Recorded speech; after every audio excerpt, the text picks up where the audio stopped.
ശ്രീമദ് ദേവി ഭാഗവതം സപ്തമസ്കന്ധം 7வது സ്കന്ധത്തിലെ അതാ മംഗളകരമായിരിக்கிற ദ്വാത്രിംശോ അധ്യായ 32வது അധ്യായം. വ്യാസ ഭഗവാനാക്കും ജനമേജയനുக்கு കഥകളെ വർണ്ണിக்கிறார். അമ്പാളോട് மகிமையை வர்ணிக்கிறார்.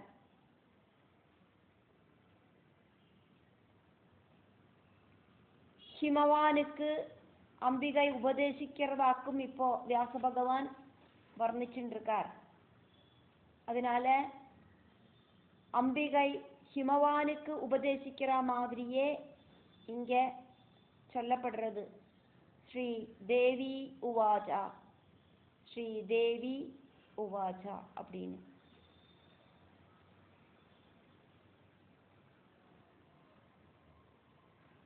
ശ്രീദേവ്യുവാച 1வது ശ്ലോകം. ശൃണ്വന്തു നിർജരാഃ സർവേ വ്യാഹരന്ത്യ വചഃ മമ യസ്യ ശ്രവണമാത്രേണ മദ് രൂപത്വം പ്രപദ്യതേ. ശൃണ്വന്തു നിർജരാഃ സർവേ വ്യാഹരന്ത്യ വചോ മമ യസ്യ ശ്രവണമാത്രേണ മദ്രൂപത്വം പ്രപദ്യതേ. சகல தேவர்களும் நான் சொல்ற வாக்குகளை கேளுங்கோ. இது கேட்டா போரும் என்னோடு சாரூபியம் கிடைக்கிறதுக்கு அப்படின்னு அம்பிகை உபதேசிக்கிறார்.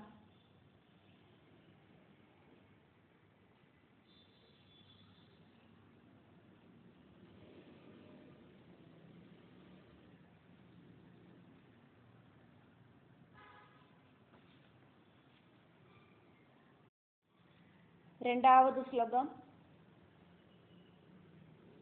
അഹം ഏവ ആസ പൂർവം തു തത് യത് കിഞ്ചിത്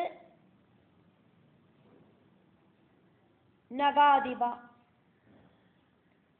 തദാത്മരൂപം ചിത് സംവിത് പരബ്രഹ്മ ഏക നാമകം. അഹമേവാസ പൂർവം തു തദ്യത് കിഞ്ചിത് നഗാദിവ തദാത്മരൂപം ചിത് സംവേത് പരബ്രഹ്മൈകനാമകം. പർവ്വതശ്രേഷ്ഠ ഹിമവാനേ, ഞാൻ ചൊല്ലറേൻ കേളുങ്കോളേ. സൃഷ്ടിക്ക് മുന്നാലെ നാനല്ലാതയ്ക്ക് വേറൊന്നും ഇங்கே இருக்கலே. அப்போது என்ன சித் ஸ்வரூபம் அப்படின்னும் சம்வித் அப்படின்னும் பரபிரம்மம் அப்படின்னும் எல்லாரும் சொன்னா. 3வது ശ്ലോകം. അപ്രതർക്യം അനിർദ്ദേശ്യം അനൗപമ്യം അനാമയം തസ്യ കാചിത് സ്വതസിദ്ധാഃ ശക്തിഃ മായാ ഇതി വിശ്രുതാ. അപ്രതർക്യമനിർദ്ദേശ്യമനൗപമ്യമനാമയം തസ്യ കാചിത് സ്വതസിദ്ധാ ശക്തിർമായേതി വിശ്രുതാ. ഇത് ഇന്ന രൂപത്തിലെ ആക്കും அப்படின்னு സങ്കല്പിക്ക മുടിയാത്തതാക്കും, ഇന്ദ്രിയ விஷயம் അല്ലാത്തതാക്കും, വേറെ ഒന്നുകൂടെയും കമ്പയർ பண்ணி பார்க்கறதுக்கு സാധിക്കാത്തതുമാക്കും. ஜனனம் வளர்ச்சை இப்படி இருக்கிற ஷட் விகாரங்கள் இல்லாததுமாக்கும், அதனோடு சொத சித்தமான சக்தியாக்கும், மாயா அப்படின்னு புகழ் பெற்றதாயிட்டு இருக்கு. 4வது ശ്ലോകം.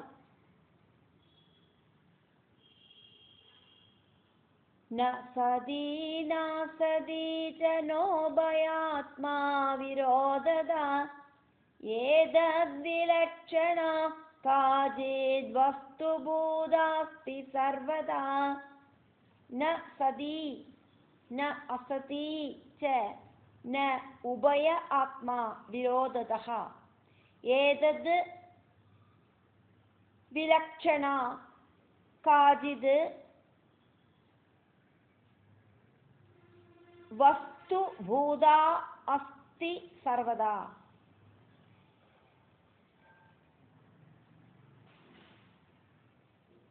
அந்த மாயா சக்தி சத் ஆனதோ அசத் ஆனதோ கிடையாது. ரெண்டும் தம்மில பேதம் இருக்கிறதுனால சத் அசத்தும் கூடி சேர்ந்ததும் கிடையாது.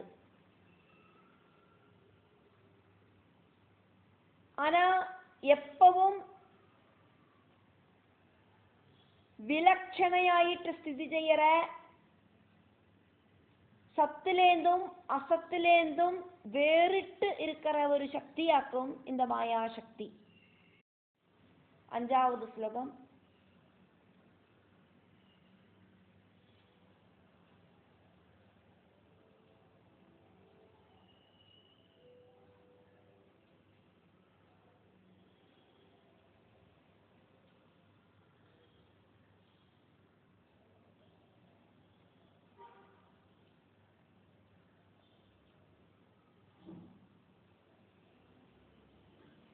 पावगस्योष्णदेवेयमुष्णांशोरिवदीदिदे चन्द्रस्य चन्द्रिगेवेयं ममेयं सहजा ध्रुवा. அக்னிக்கு சூடும், சூரியனுக்கு அந்த பிரகாசமும், சந்திரனுக்கு அழகாயிருக்கிற அந்த தன்மையும் இருக்கிற மாதிரி இந்த மாயாசக்தி அப்படிங்கிறது எனக்கு சகஜமாயிருக்கிற நித்தியமாயிருக்கிற ஒரு சக்தி ஆக்கும்.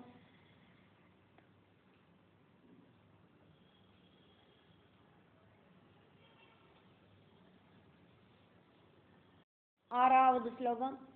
தஸ்யாம் கர்மாணி ஜீவானாம் ஜீவாகாலஸ்ச சஞ்சரே அபேதேன விலீனாஸ்யுः சுஷுப்தோ வியவஹாரவது. சுஷுப்தி அவஸ்தையில சித்த விருத்திகள் எல்லாம் எப்படி அடங்கி இருக்கும், அதே மாதிரி கோடானு கோடி உயிரினங்கள் அவளோட கர்மங்களும் காலமும் எல்லாம் பிரளய காலத்தில் அந்த மாயையில லயிச்சுருக்கு. பேதமில்லாத அவஸ்தையில அபேத்தியமாயிட்டு லயிச்சுருக்கு. 7வது ஸ்லோகம். ஸ்வசக்தேஷ்ட சமாயோகாதஹம் பீஜாத்மதாம் கதா ஸ்வ ஆதார ஆவரணாது தஸ்யா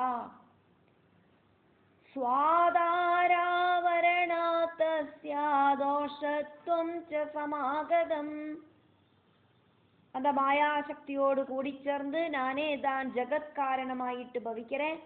அந்த மாயாசக்தி சொந்தம் ஆதாரத்தை மறைக்கிறதால அதுல தோஷம் அப்படிங்கிறது கல்பிக்கப்படுறது. 8வது ஸ்லோகம். சைதன்யஸ்ய சமாயோகான் நிமித்தத்வம் ச கத்யதே பிரபஞ்ச பரிணாமாச்ச சமவாயித்வமுச்யதே. சைதன்யவுமாயிட்டு சேர்ச்சை இருக்கிறதுனால, கூடி சேர்ந்து இருக்கிறதுனால மாயைய இந்த ஜகத்தோடு நிமித்த காரணமாயிட்டு சொல்லப்படுறது. பிரபஞ்சாகாரமாயிட்டு பரிணாமம் சம்பவிக்கிறதுனால உபாதான காரணம் அப்படின்னும் இந்த மாயைய சொல்லப்படுறது. 9வது ஸ்லோகம். கேஜேத்தாம் தப இத்யாஹோஸ்தம கேஜித் ஜடம் பரே ஞானம் மாயாம் பிரதானம் ச பிரகிருதிம் சக்திமப்யஜாம். இப்படி எல்லாம் இருக்கிற அந்த மாயைய தபசு அப்படின்னும் செலவா, தமசு அப்படின்னும் செலவா, ஞானம் அப்படின்னும் செலவா, ஜடம் அப்படின்னும் பிரகிருதி அப்படின்னும் சக்தி அப்படின்னும் அஜா அப்படின்னும் எல்லாம் சொல்லறா. 10வது ஸ்லோகம். விமர்ஷ இதிதாம் பிராஹு சைவ சாஸ்திர விசாரதாஹ அவித்யாமிதரே பிராஹுர் வேத தத்துவார்த்த சிந்தகாஹ சைவசாஸ்திர பண்டிதர்கள் இதையேதான் விமர்சம் அப்படின்னு சொல்லறா. வேத தத்துவார்த்த சிந்தகர்கள் இத அவித்யை அப்படின்னு சொல்லறா. 11வது ஸ்லோகம்.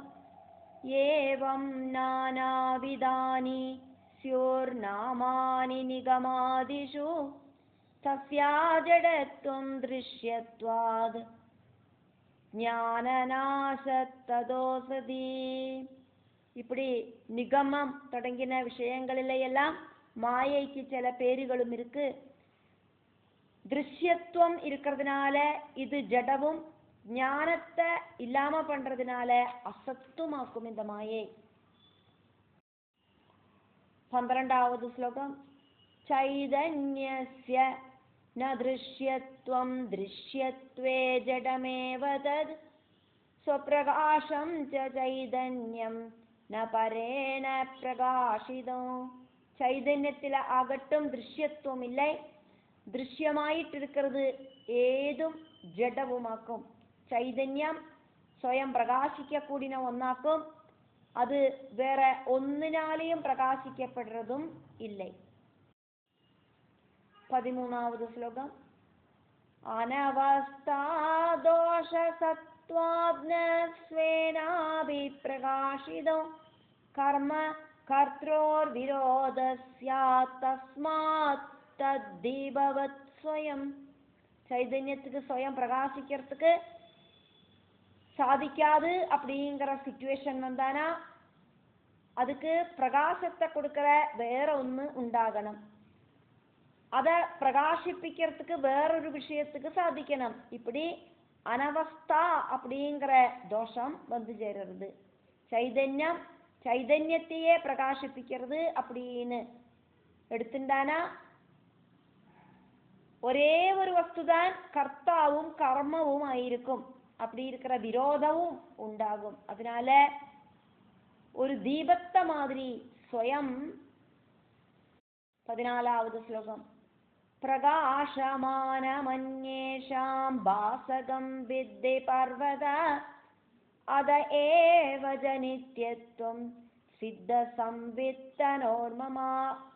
ஸ்வயம் பிரகாசமாயிட்டு இருக்கிறதும் அடுத்த பொருள்களை எல்லாம் பிரகாசிப்பிக்கிறதுமாக்கும் அப்படின்னு பர்வத சிரேஷ்டனா இருக்கிற ஹிமவானே நீ தெரிஞ்சுக்கோ.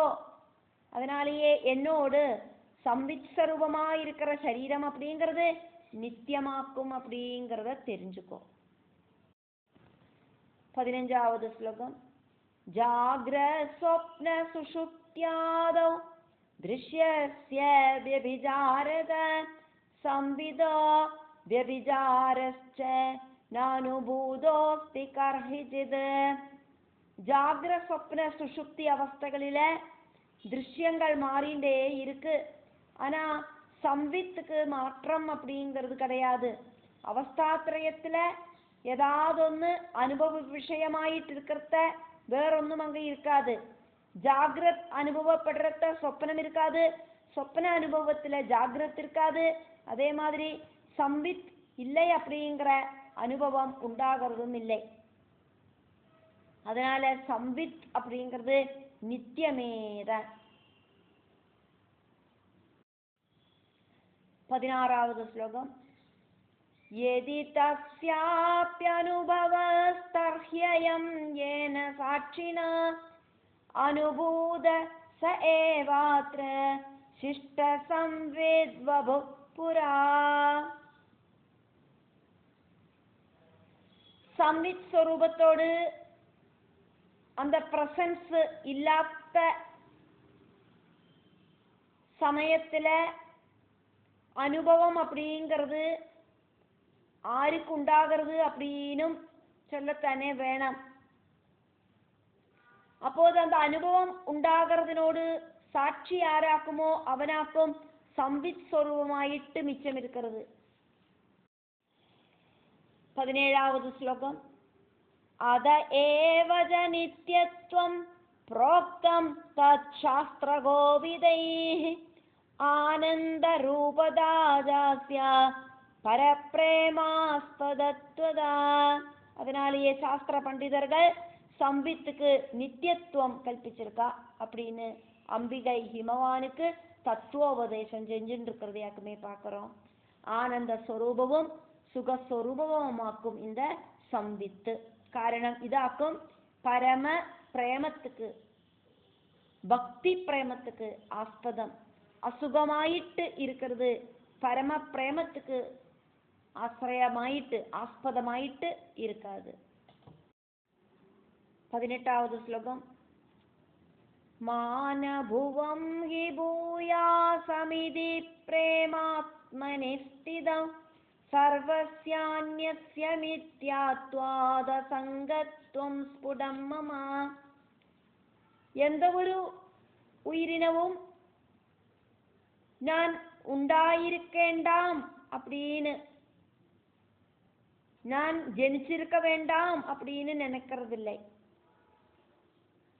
நான் உண்டாயிருக்கணும் அப்படின்னு தான் நினைக்கிறது. அது ஆத்மஸ்திதமான பிரேமத்தாலேயாக்கும். அந்த உயிரினத்துக்கு அதுகிட்டயே இருக்கிற பிரேமத்தாலேயாக்கும். ஆத்மா பிரேமஸ்வரூபம் இல்லை அப்படின்னா அப்படி தோணாது. சர்வ பிரபஞ்சமும் மாயையால இருக்கிறதுனால யாதார்த்தியம் இல்லை. ஆத்மாவுக்கு இந்த மித்யா பிரபஞ்சத்துக்கிட்ட பந்தம் அப்படிங்கிறது இல்லை.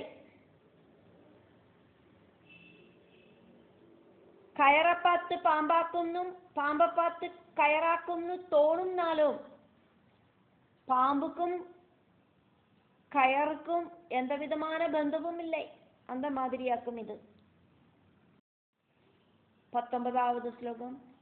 അപരിച്ഛിന്നദാപ്യേവ മദ ഏവം മദാ മമ തജ്ഞാനം നാത്മധർമ്മോ ധർമ്മത്വേ ജഡദാത്മന.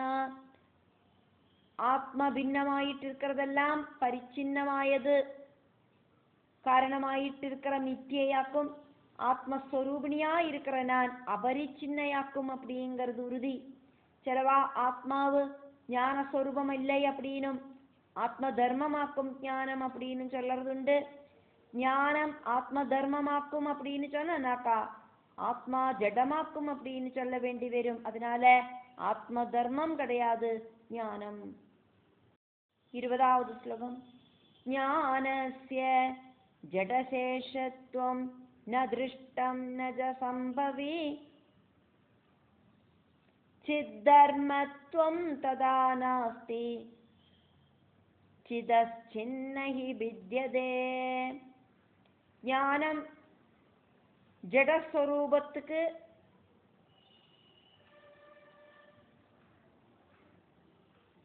அதீனமாக்கும் அப்படின்னு கண்டுட்டுமில்லை கேட்டுட்டுமில்லை. அப்படி சம்பவிக்கவும் செய்யாது. ஆத்மா சித்ரூபமாக்கும், ஞானம் അതിനോട് ധർമ്മവുമാക്കും அப்படின்னு சொன்னாலோ ஆத்மாவும் ஞானവും ഒന്നാക്കും அப்படிங்கிற காரணத்தால தர்மி தர்மபாவம் உண்டாகாது. பேதபாவம் உண்டாகிறத மட்டும்தான் தர்மி தர்மபாவம் உண்டாகவும் செய்யும். 21வது ஸ்லோகம். தஸ்மாதாத்மஞானரூப சுகரூபஸ்ச சர்வதா சத்யபூர்ணோப்யசங்கஸ்ச துவைதஜால விவர்ஜிதா. அதனால ஆத்மா அப்படிங்கிறது ஞானஸ்வரூபமாக்கும், சதா சுகஸ்வரூபமாக்கும், சத்தியஸ்வரூபனும் பூர்ணனும் அசங்கனும் துவைதஜாலம் இல்லாததும் ஆக்கும். 22வது ஸ்லோகம். சபுன காம கர்மாதியுக்தயா ஸ்வீயமாயயா பூர்வானுபூத சம்ஸ்காராத் கால கர்ம விபாகதா.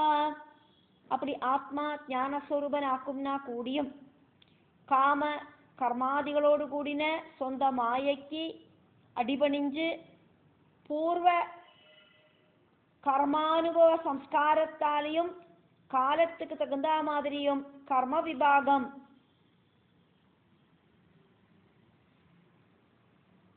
அனுபவத்துல வரதுனாலையும் 23வது ശ്ലോകം. അവിവേകാച്ച തത്വസ്യ സിസൃച്ഛാവാൻ പ്രജായതേ അബുദ്ധിപൂർവസർഗോയം கதிதஸ்தேன காதிபா. 24 தத்துவங்களை தெரிஞ்சுக்காததுனாலையும் சிருஷ்டிக்கிறதுக்கு ஆக்ரகம் இருக்கிறதாயிட்டு தீரறது. அதனால ஹிமவானே இந்த சிருஷ்டி புத்தியால உண்டானதாக்கும் அப்படின்னு சொல்லறதுக்கு சாதிக்காது. கர்மபலம் அனுபவிക്കേണ്ട சமயமாகறத சிருஷ்டிக்கிறதுக்கான ஆக்ரகம் உண்டாகிறது.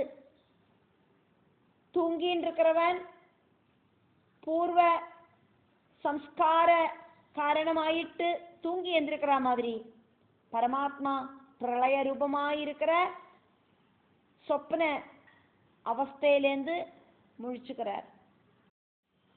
24வது ஸ்லோகம். ஏதத்ஹி யன்மயா ப்ரோக்தம் மம ரூபமலௌகிகம் அவ்யாகிருதம் ததவ்யக்தம் மாயாசபலமித்யபி. என்னோட இந்த ரூபம் அலௌகிகமாக்கும் அப்படின்னு சொன்னேன். அதை அவ்யக்தம் அப்படின்னும் அவ்யாகிருதம் அப்படின்னும் மாயாசபலம் அப்படின்னும் சொல்லப்படுறது. 25வது ஸ்லோகம். प्रोच्यते सर्वशास्त्रेषु सर्वकारण कारणं तत्त्वानामादिभूतं च சச்சிதானந்த விக்கிரகம். சர்வசாஸ்திரங்களும் இந்த ரூபமாக்கும் சர்வ காரணங்களுக்கும் காரணம் அப்படின்னு சொல்றா.